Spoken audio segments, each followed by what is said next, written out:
పెట్టండి, hands down చేయండి.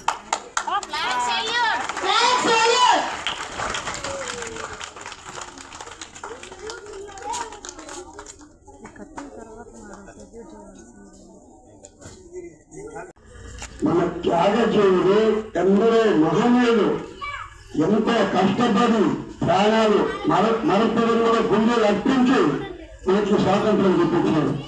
అన్ని వాళ్ళకి ఒక స్థితి. మన నెల్లూరు జిల్లాలో మొట్టమొదట అల్లూరులో పోలీస్ స్టేషన్ తగలబెట్టి పోలీస్ స్టేషన్ లోపల తుపాకులను చేసేటప్పుడు అమ్మాయిలో వేశాడు. అందువల్ల అందరూ చనిపోతున్నారు. నెల్లూరు జిల్లాలో మొట్టమొదట బ్రిటిష్ వాళ్ళని ఎదిరించి తుపాకులు పారవేసి ఆరుగురు త్యాగజీవులు వాళ్ళు పోలీస్ స్టేషన్ అనుమతించారు. ఎంతో బాధపడ్డారు.